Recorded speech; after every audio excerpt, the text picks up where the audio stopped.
Sudarshan चटर्की, TV news मराठीमध्ये सर्वांचे सहर्ष स्वागत। पाहूया आजच्या ठळक घडामोडी। मी तुषार जोशी, नुकताच सांगली जिल्हा पोलीस अधीक्षक म्हणून रुजू झालेलो आहे।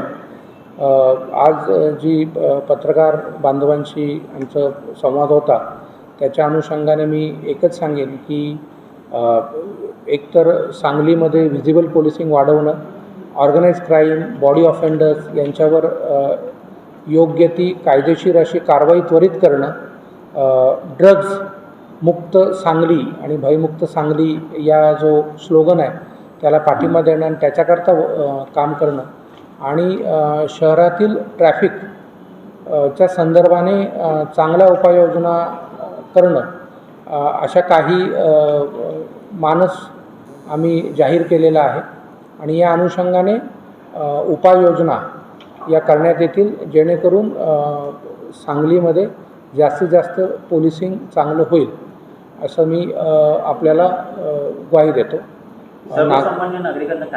आणि नागरिकांनाही आवाहन करतो की या संदर्भाने एकतर असं काही जाणवलं तर लागलीच पोलीस स्टेशन आणि 112 डायल 112 हा जो नवीन उपक्रम आहे त्याला आपण कॉल करू शकता आणि नागरिकांना शांततेचा अहवाल करतो। कोणत्याही परिस्थितीत सामान्य नागरिकांच्या जीवाचं आणि मालमत्तेचं रक्षण करणं आणि त्यांना भयमुक्त करणं हा नक्कीच पोलिसांचा उद्देश आहे आणि त्याच्याकरताच सांगली पोलीस हे सदैव तत्पर राहील।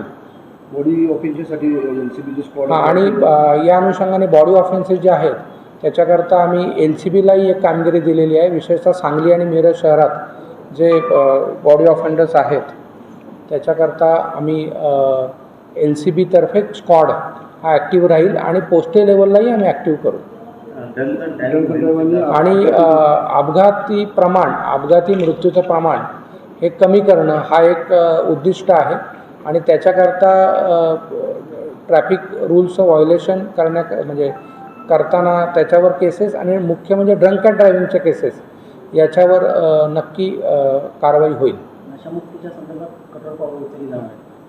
दुसरं एक जे पोलिसांचं उद्दिष्ट आहे ते 0 टॉलरन्स फॉर ड्रग्स आणि त्याच्या अनुषंगाने जास्तीत जास्त कारवाया करणं आणि नशामुक्तीच्या संदर्भाने वेगवेगळे कार्यक्रम योजना या गोष्टीही पोलिसांतर्फे करण्यात येतील।